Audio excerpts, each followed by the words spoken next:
All right. Well, welcome everyone to what is our third event in the series DIVERCITIES, a collaboration between Shared Studios and Planet Word. Shared Studios brings together global voices for transformative conversations in both immersive spaces called portals and in virtual environments like the one we are in now. Planet Word houses an array of word-based exhibits, including the Planet Word portal, where guests can step inside and come face-to-face with people in over 25 countries around the world. As part of today's DIVERCITIES event, we bring you voices from Bolivia, Mexico City, and Washington, D.C. to discuss the role of art in the urban landscape.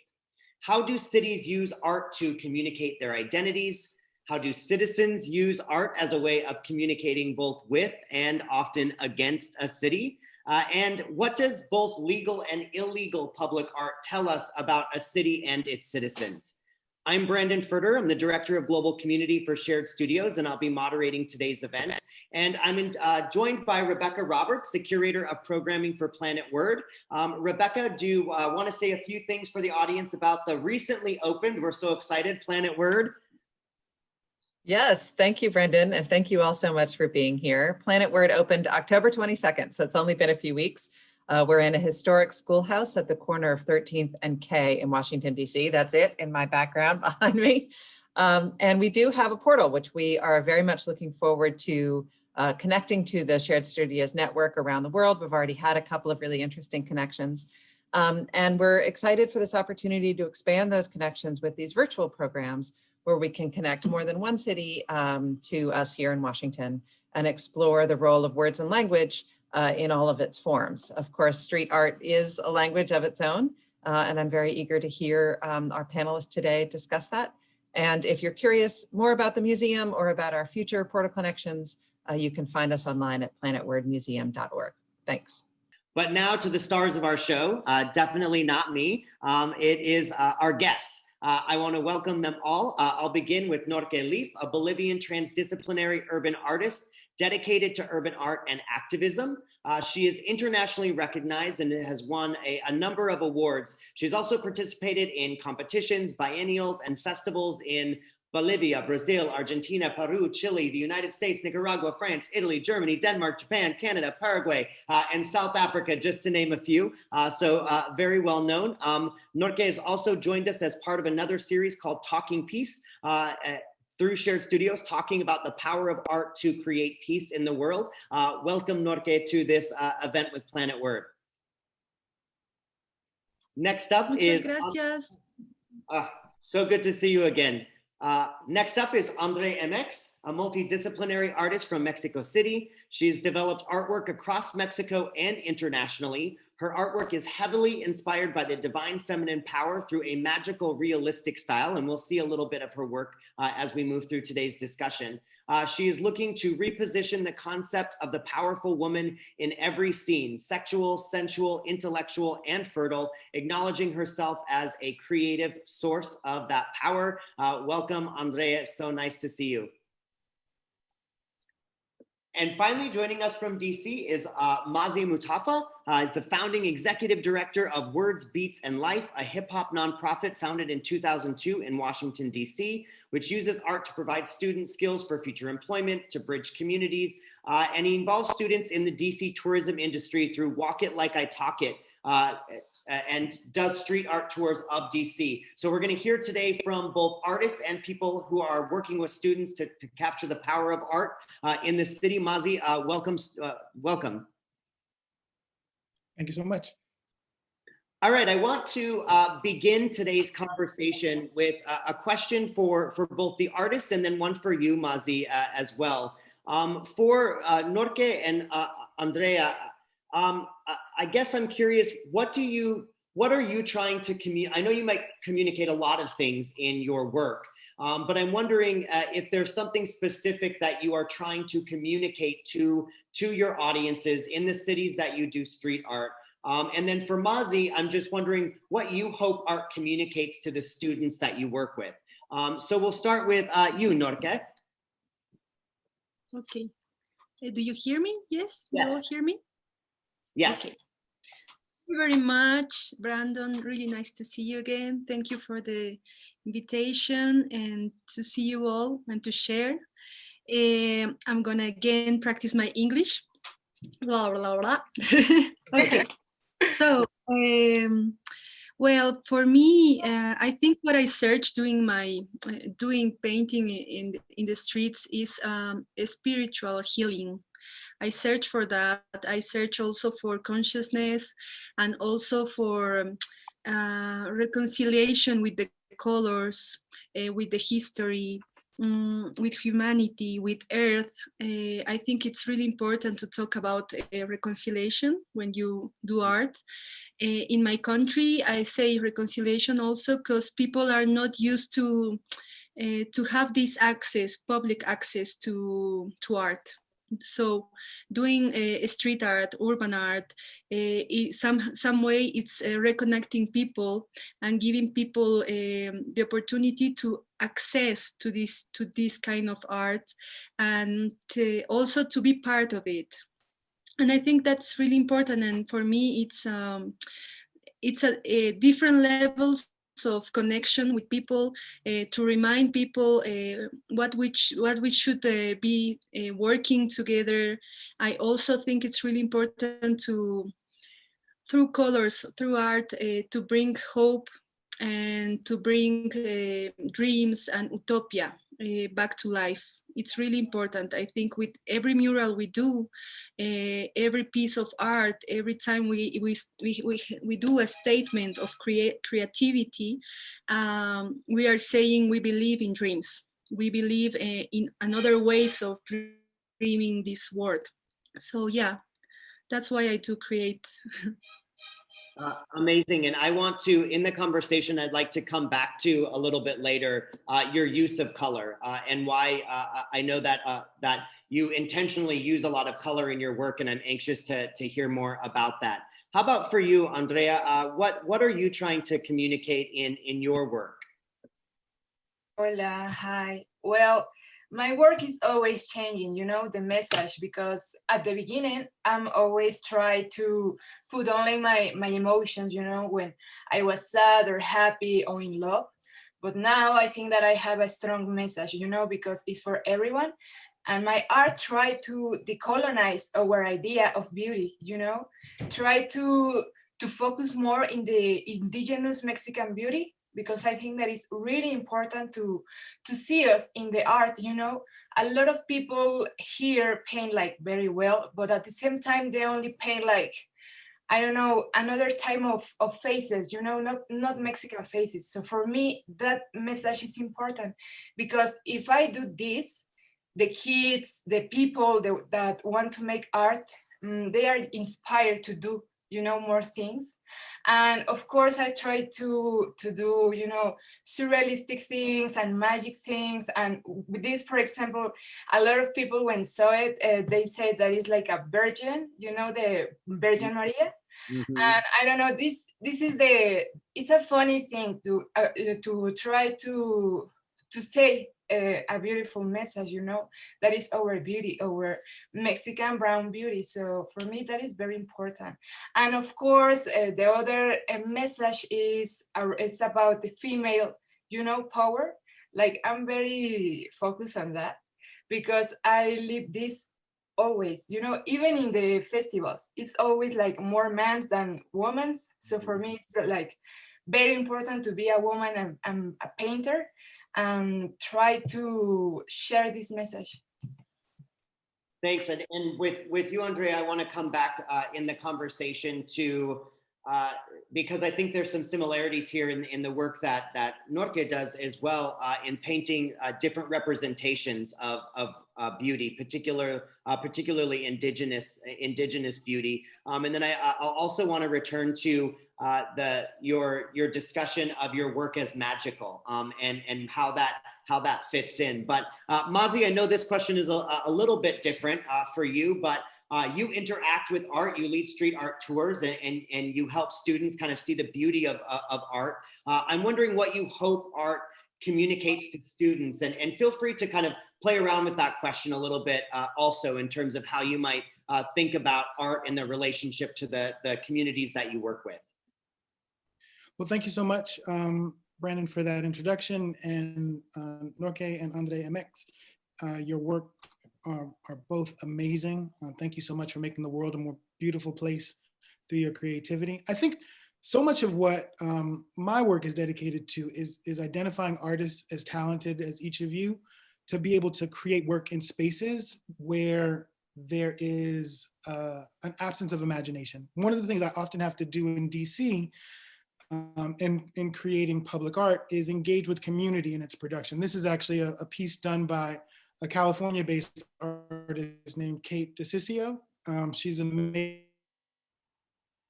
Uh-oh. Ooh. A lot of the she does work all throughout the United States and around the world. I'm sure my internet is a little bit fuzzy, but Yeah, we hopefully lost you're you a getting little most bit. of what I'm saying. We lost you a little bit, Mazi, but I think you're okay. We got most of the message there about the California artist. Great.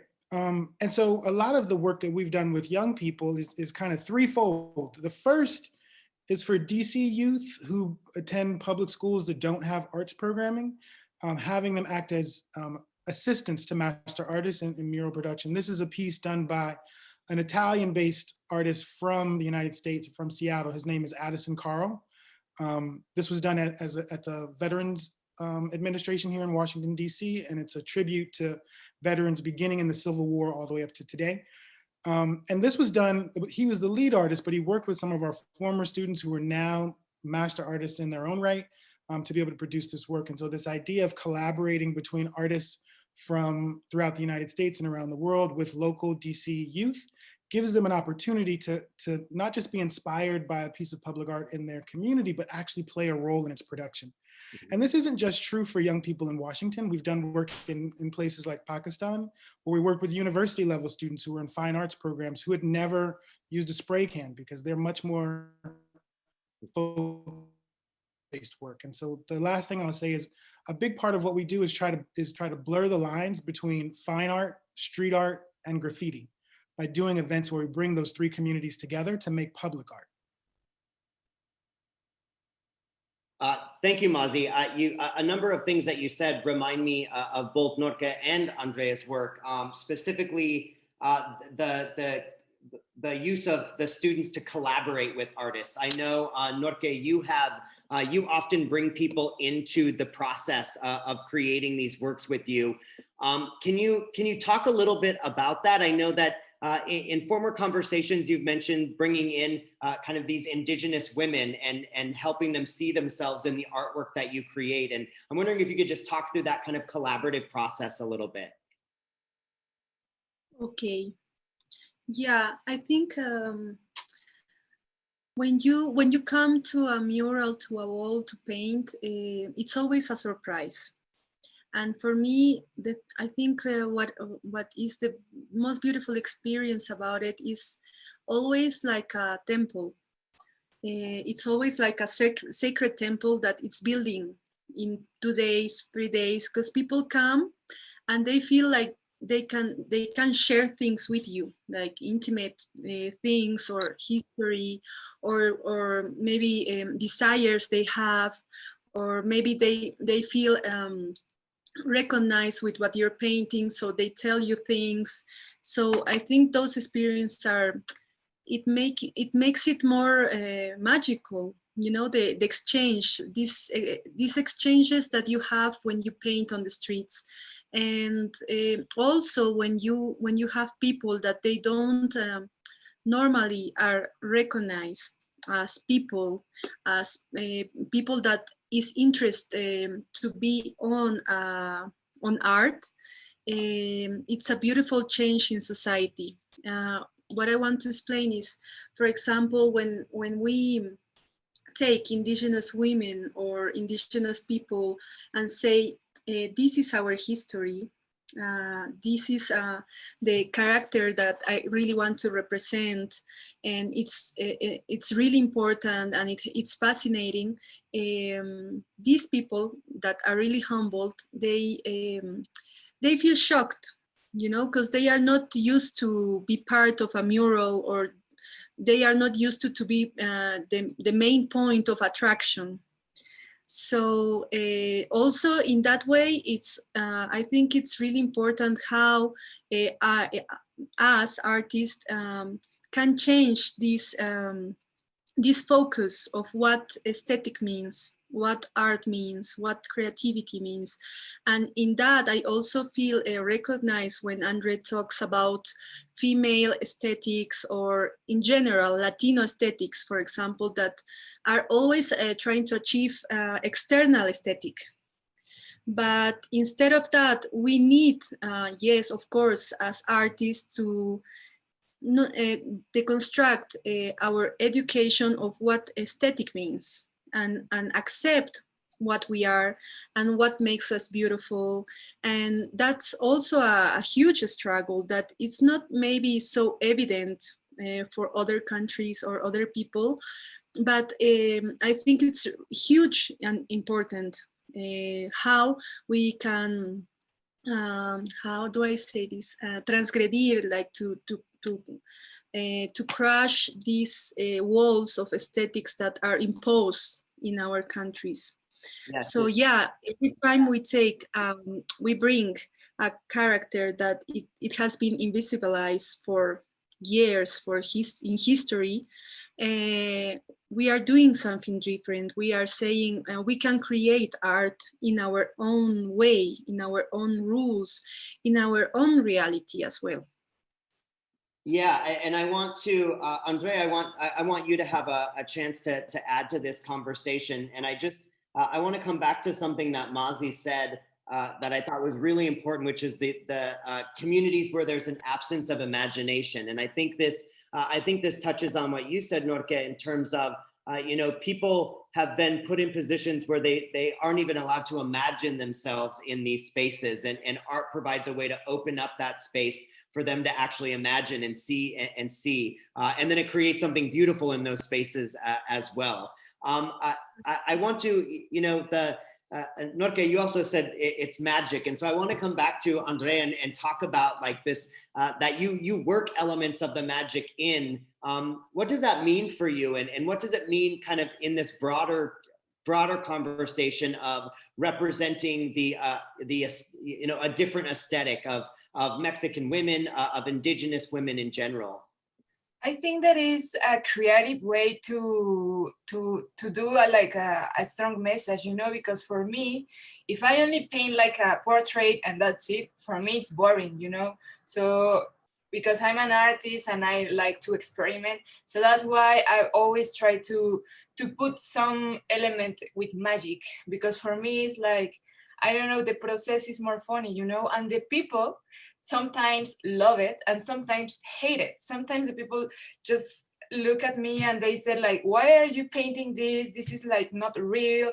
Like, are you taking marijuana or something like that? And I like, no, this is only my different way to see the reality, And I don't know, now, for example, I think a lot in kids, because always my message was for persons, like my age or more big, but now I think that the kids need to see more message with magic, with kids, of course. And I don't know, I think that it's important to see them. That's why I'm always use magic as well, because even when I'm painting, some kids try to help me, and for me, that is like the good thing about to do a mural in the streets, because it's not only your process, it's a process for everyone who are see it. And that's, it's like Norke said about this, I don't know, beautiful connection. I think that, I don't know, for me, it's like the most beautiful part of this, more than see the mural ending, like, yes, okay, I do a mural, but the people who look at you, the people who is kind with you, because a lot of them try to give me like food or water, or they try to talk to me. I don't know, like, this is like, oh my God, that is so good, really.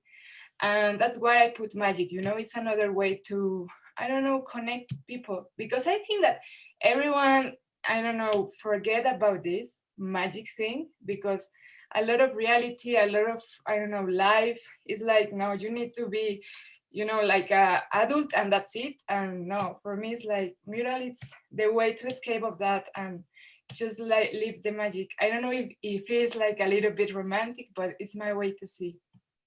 And maybe it is a little bit romantic, but I think that, you know, given the day-to-day challenges that all of us face, I think it provides a space for us to imagine new realities in general, to not just to see ourselves, not only just to see ourselves, but to also to imagine something new, imagine a future that is more magical and beautiful than maybe what we're living right now.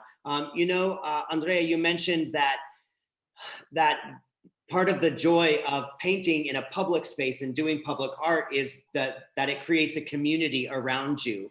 And so I want to return to Mazi and talk a little bit about the involving students and how, I don't know if you could just speak a little bit more about the kind of goals of that process, how this kind of communal effort in public art is, like, what are you hoping these students take away from that particular, that engagement? I guess I'm just interested in how this magic that Norke and Andrea are talking about, like your experience of that as you bring kids into the fold.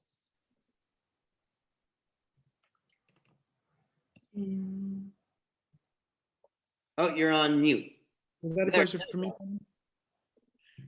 Sorry. So I think it's a few fold. So one thing I want to say, kind of in response to the previous comments, I love the inspiration for each of the artists and the ways in which that they work in the world. I think that one thing I'd love to point out about the two pieces that were shown, connected to my work earlier, is how art can not just inspire imagination, but also retell history. I think Norke talked earlier about the erasure of people. So the mural, the first one that was done by Kate DeCiccio, is a mural that was done on the first property funded by the DC government to eradicate homelessness in Washington, DC. And so the DC government strategy to eradicate homelessness is actually to build housing for people that are currently homeless. And part of the process of creating that mural was to go and talk to the residents of the property. And I brought this friend of mine who's a calligraphy artist who was in town from Brussels. And after we left the meeting, he said, Mazi, were those people we just met with homeless? And I said, no, they live in that building. They're not homeless. And he said, and what it brought to my mind was that we didn't actually have a word to describe people that used to be homeless. And so in developing the mural, we came up with the name as a response to what do you call people that used to be homeless? And the answer is neighbors and friends. And so that's actually the name of that piece, the idea of redefining how we think about people and where they are in life and what they've been through. And that the second piece that was shown highlighted the African-American Civil War Memorial, because it's often the case when we think about the Civil War, we don't necessarily think about the contributions of African-American soldiers. And so part of the artist's impetus was to tell a bigger story about who veterans are. And both of those pieces had that connection. They both depicted veterans on what is today a holiday in the United States of America. The inclusion of young people, for me, is kind of threefold. One, it's about that imagination and magic that for lack of a better term, gets, I want to say gets beat out of them, but it's not beat. It gets worked out of them in spaces that don't encourage their imagination.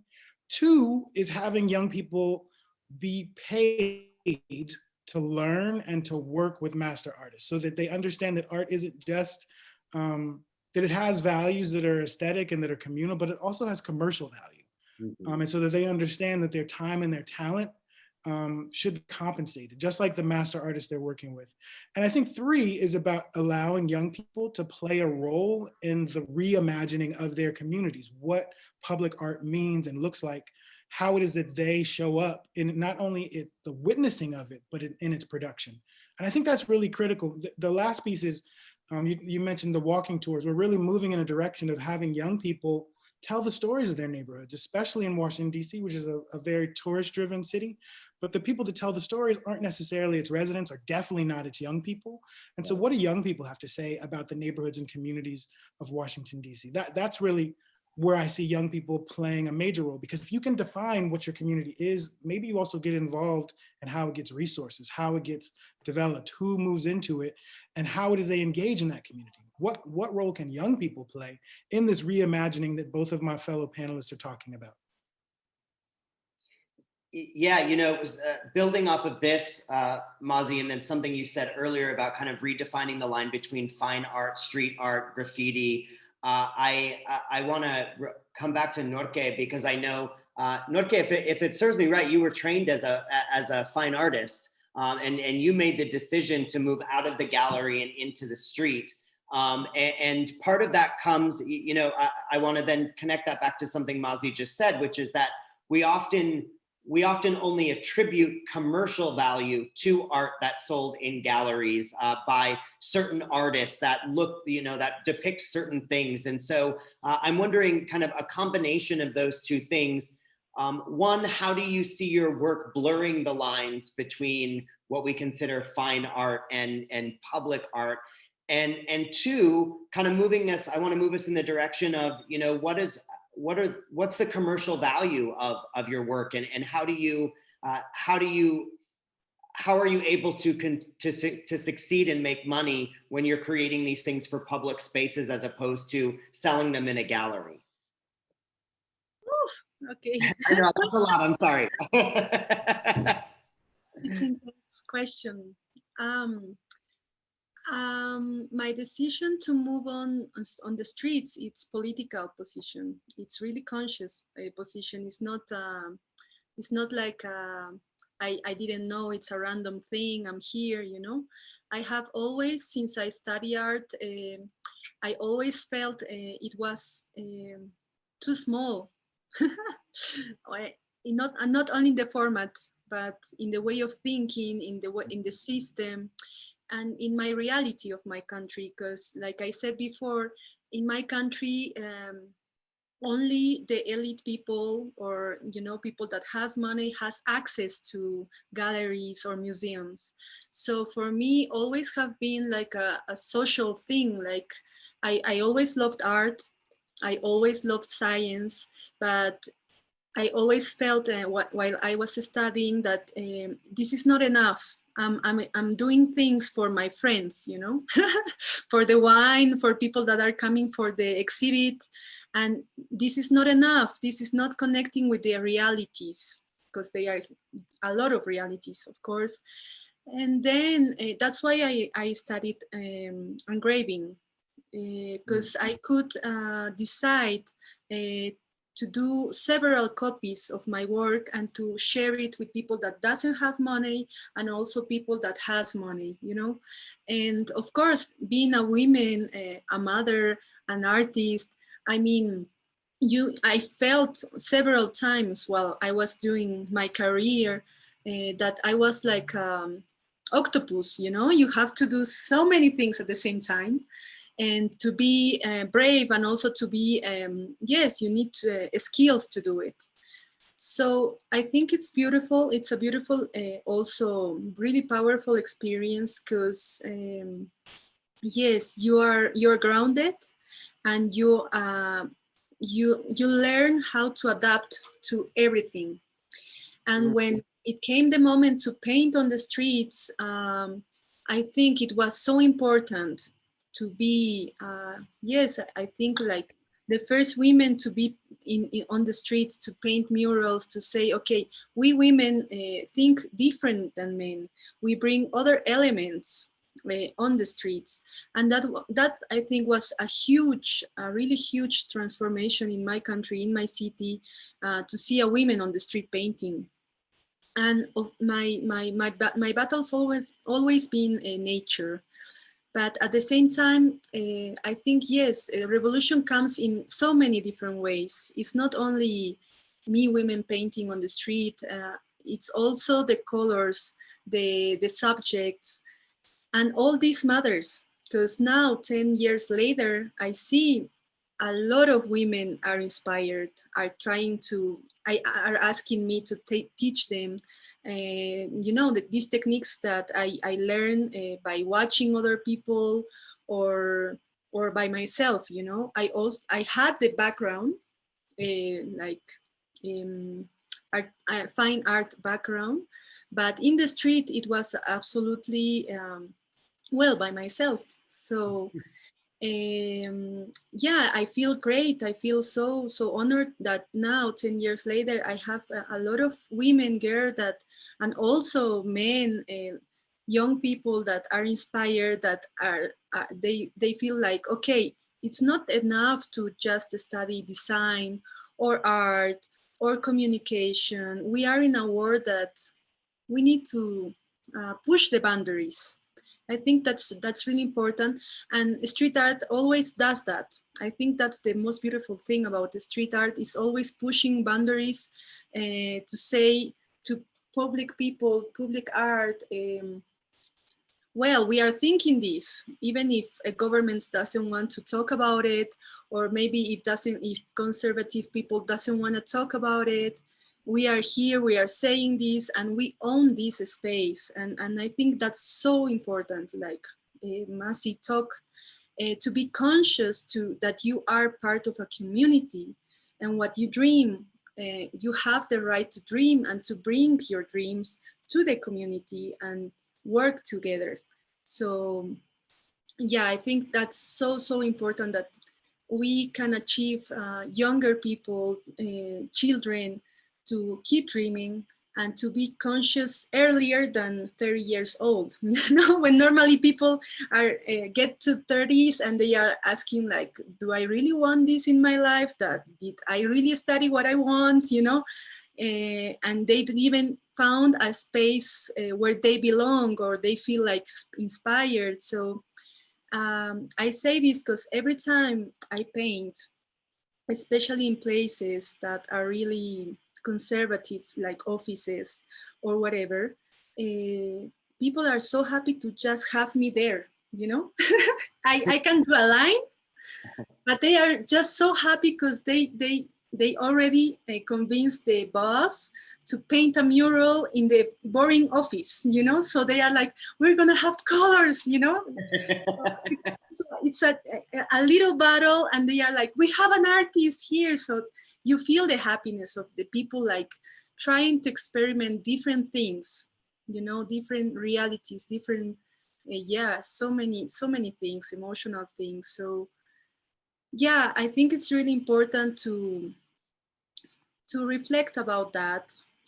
For me, I'm sincere.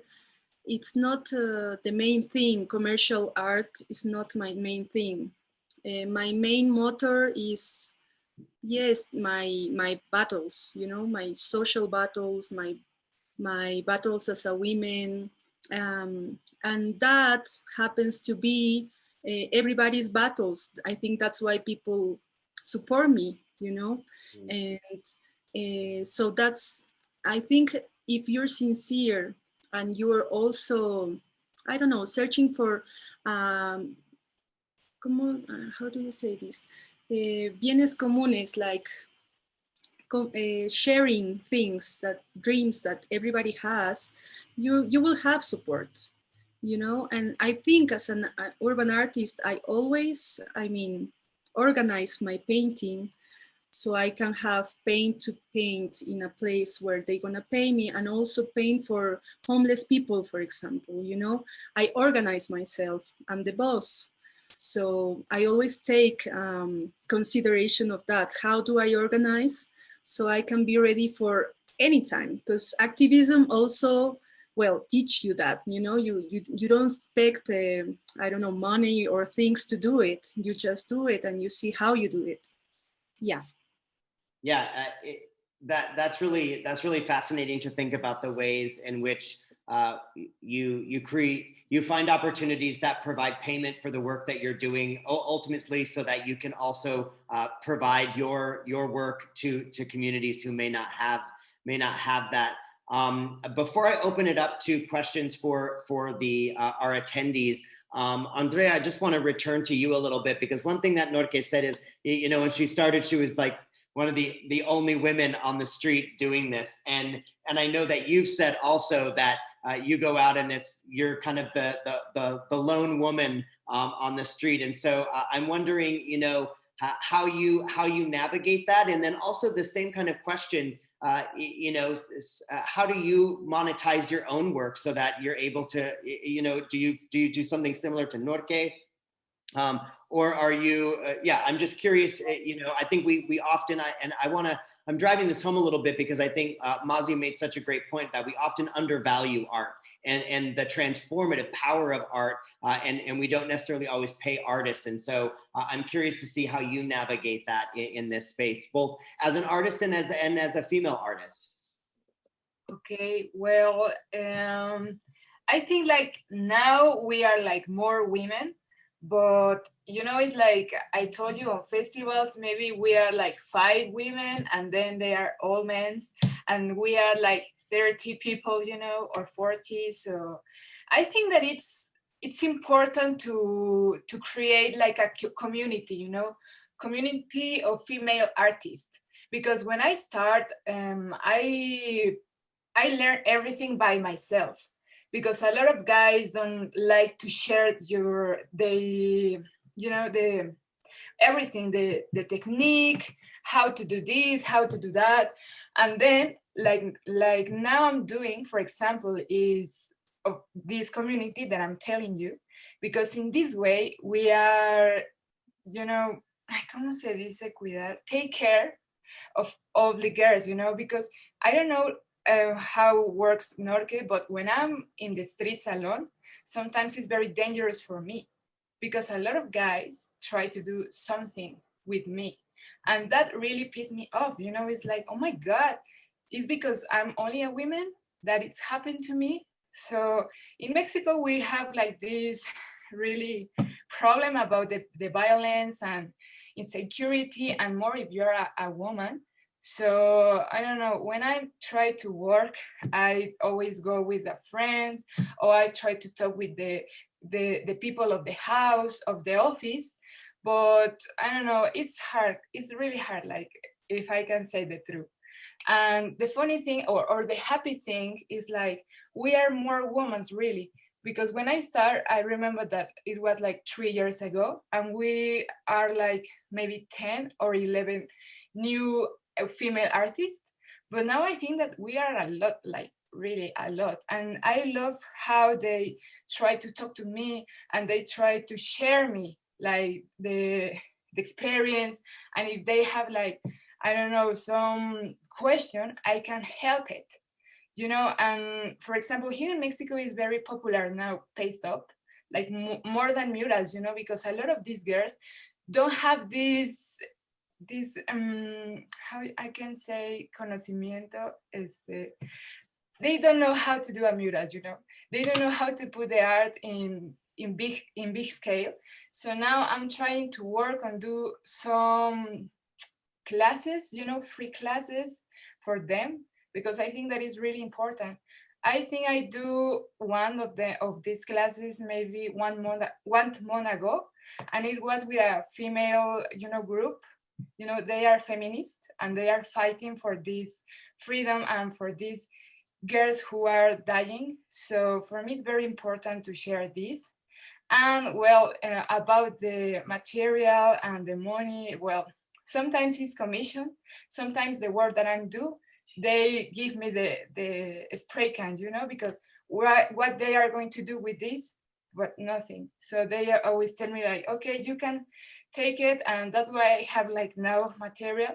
But I think that it's really hard yet, you know. You need to be like a really famous artist in Mexico. Maybe you have to paint like 10 years, or you have to meet a lot of people because if you are like a beginner, it's like really hard. Well, for me, it was like really hard, but that's why I paint, I do digital things, I'm a graphic designer too. I need to do a lot of things to have. Yeah, this, you know, I think all of you have touched on, and Mazi, this is kind of central to the work that you do, is educating and sharing skills with others. I just want to, Mazi, I'm going to return it to you, but I want to ask our attendees, please, if you have any questions, you can either put them in the Q&A box, or you can add them to the chat. Mazi, we have a question here, but before we get to it, I just wanted to know if you had anything that you wanted to add to the conversation that we were just having. Yeah, I think one thing that artists one of the things I do whenever I do a talk, I always ask, are there any artists in the audience? And maybe like one or two hands go up. And I say, really? I said, so none of you prepared your breakfast or your lunch or your dinner?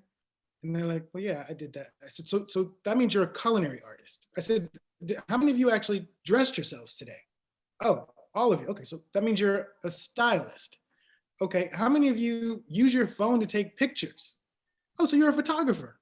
Okay, so the challenge is that when people are asked to self-identify, the reason why they don't raise their hands is because we've been convinced that the only real value of art is if it's commercial. If you can convince other people to buy it, then it's valuable. Mm-hmm. But no, like one of the questions is about the value of art in terms of self-expression, identity.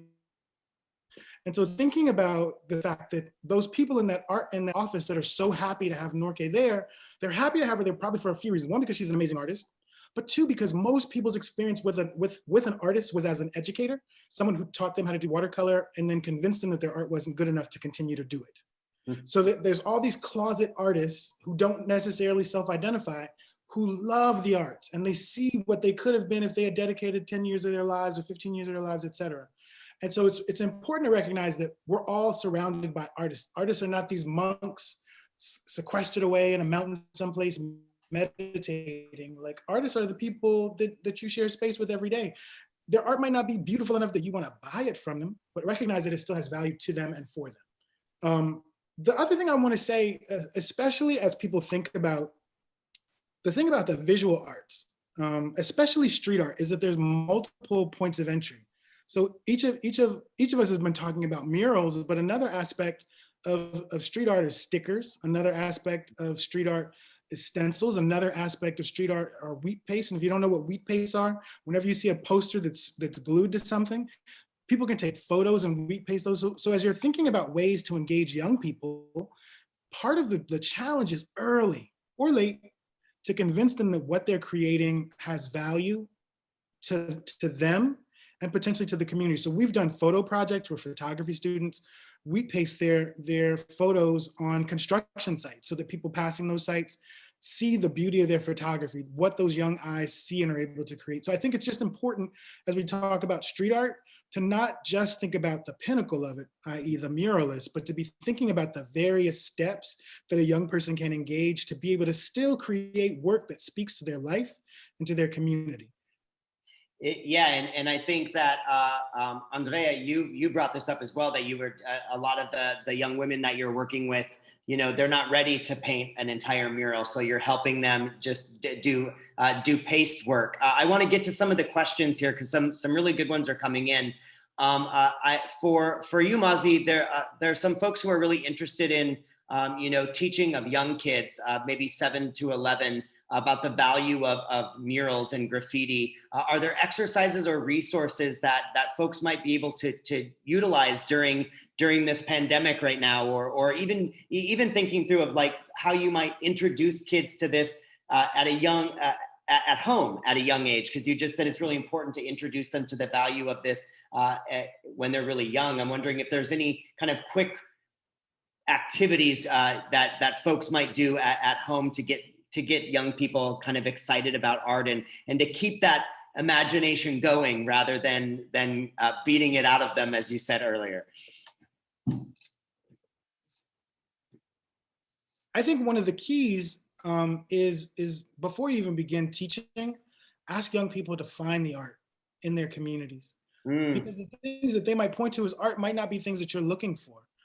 They could find architecture as the art in their community that inspires them, the way that signs are developed, how color palettes are put together for office buildings or their school buildings. I think that the first step is to get them to see that art is everywhere, and that the moment they decide to create, they are an artist. The question is how great an artist they'll decide to be. Each of these amazing murals have put in quite a bit of time to get to where they are. And so recognizing that to be great at an art form, it's going to take time. The only reason why I said the young is because I really think that education has a major impact on self-esteem and the way you think about yourself. And I think that the earlier you can have a kind of intervention in the formation of a young person's identity, the better off they are in the long term. But I also think that there's real value in doing work with elders and adults who also didn't have that opportunity. So I only mention young people because it's the low hanging fruit, but I think that I've witnessed the imagination of elders in a project in Brussels that we did. I've witnessed, young adults who are well on their journey in fine arts open up a new door of creativity through street art or graffiti. But to answer the real answer to your question is Google. There's a ton of books and resources, but I think the first thing is to just get them to see that the world is filled with art. Yeah, I love that. And I think especially what I love about that answer is what you said, that what we might think they're looking for may not be what they notice as art in the first place. And so if we go along with them, it might open up our own minds about what is art and what isn't. There's a question here for both you, Norke and Andrea.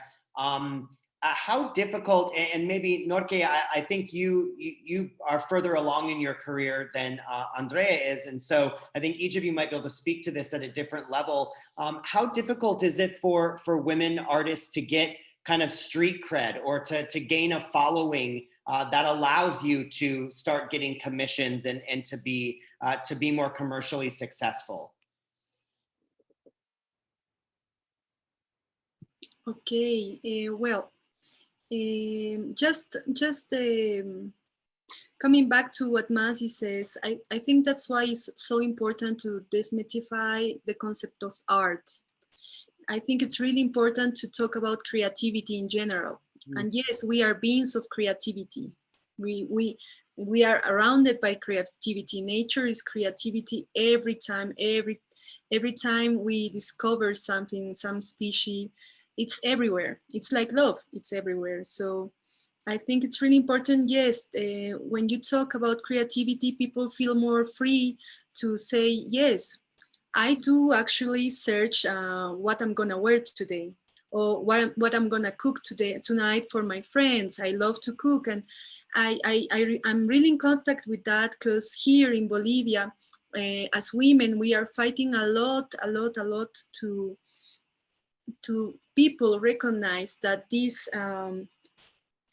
works, homeworks, like cooking or cleaning or just doing a perfect bed, it's creativity all the time, and it's also something beautiful. When you do it with passion, it doesn't, it can be a breath, but everybody feel it, and I think, for example, in Mexico, something so simple like tacos, and I mean, that inspired all the world, and for Bolivia, we also have like, I don't know, like the bread, it's a famous bread that we have here in La Paz that I think French people even love it more than baguette, for example, but I mean, yes, we are surrounded by people that are always creating. And here, especially in South America, I think it's so important to recognize those works, to say that these people may be selling bread every day, but they are artists, potential artists, and what I love, and that's why I don't like defining things or myself, but I rather to say urban artist instead of muralist, because yes, I have learned through taking a lot of techniques at the same time, it can be a sticker, it can be paper paste if you don't have a lot of painting to do a mural, for example. So you don't have limits to express it and to put it on the streets. I think that's also really important, that people understands that they just need creativity, commitment, and a little bit of material, and that is gonna come if you commit to yourself. You share your passion, people will feel it, and people will, of course, search for you. I think the process of myself, it was really tough in terms of patriarchalism and machismo, no? Because men didn't want me on the streets. I was like, who is she? What she's doing there is our space.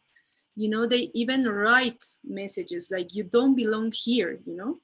So it was, I think it was really hard, you know, festivals, and it was really strange for me because I was invited to paint outside my country. And in my country, people didn't want me to invite, you know, to these festivals because they were male festivals. So for me, it was really, really sad because when I was traveling outside of my country and people were asking like, and where you paint with who in your country, you know? And I didn't want to say like, no, people don't invite me, you know, because I didn't want to make a bad impression. But at the same time, it was my reality, you know. Somehow all these years, I think boys needed to prove that, okay, we're gonna prove that she, you know, if she deserves to have our attention, you know. And I think since 3 years ago, not long, men, they accept me, you know, they talk to me, they say, okay, we go painting, you know. It was really a strange process. But at the same time, being like I said, like the first women painting on the streets, like big format, I had a lot of support as well, especially on women, you know, because they realized that, okay, finally we have a voice of a woman that is talking about specific subjects that needs to be visibilized. So I had these two opposite realities that make me, I think, more strong at the end, you know. All this makes you strong. It's not always easy, but makes you strong, makes you feel experience different things, and like I said, you're adapted to be everywhere. And in terms of what Andre talked, like harassment, you know, like boys, that's horrible. That's all that always happens, you know. For example, when I go out and you have a different weather and you need to dress like, I don't know, with less clothes. In other countries, yes, you can feel free to use different clothes, you know. In my country, sometimes it's better like not to show much, you know, because even if you show just your arm, people will start bothering you. And yeah, these things are really subtle, you know, subtle gender differences that we women need to carry, you know. Like, I don't think it's a coincidence, for example, that me and Andrew are talking like doing 7 things at the same time when a man just do once, you know, they just paint. You have been, you know, you have been fighting for your position, your space, your word, you know, your rights, and all these things matter, you know. When I'm, for example, when I was invited for a festival here in Bolivia, I remember the treatment was so different because people were like, the men, they already knew where they gonna paint, you know. And for me, they were like, maybe you can paint with that guy because he paints animals, you know. And I told them, but I did a design, you know. I wasn't invited to be the helper of another guy.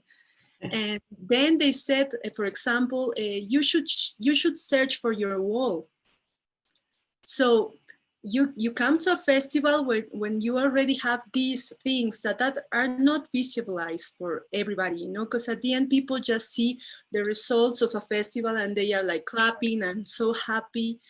But these differences are really are things that we need to work on, you know. And I'm sure it's not only in my country where you have these differences, where people have letters and you don't have a letter, or you have a small wall and the man has like this, like 5 building wall, for example, no.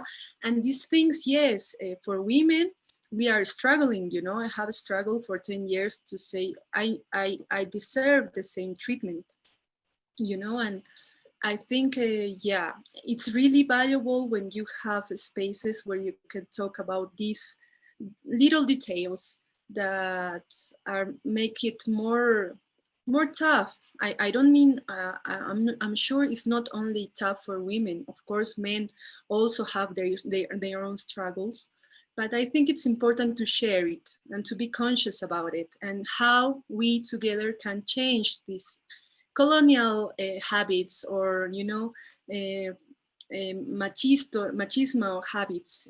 I think we can, by sharing, we can understand and change it.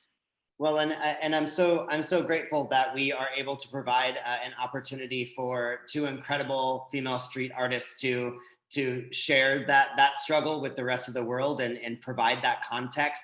I'm so happy, Mazi, you know, you're sharing this work with kids and communities and helping them kind of rethink what art means. We're out of time, but in closing, I just want to say, you know, some of the things that came out of our conversation today that I hope our attendees will leave with is that, you know, street art and public art pushes the boundaries, and it helps us reimagine a new future. But I think something that Mazi pointed out, and Norke and Andrea as well, is it also helps us reimagine the past and understand a history that often doesn't get shared.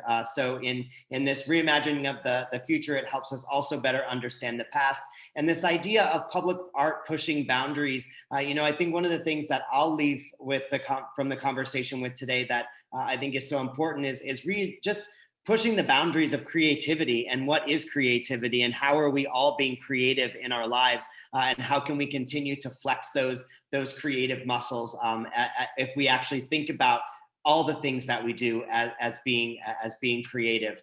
I want to thank all of you for being on our panel today. Thank you, Andrea. Thank you, Norke. Thank you, Mazi. I appreciate your insights, and I know that our attendees do as well.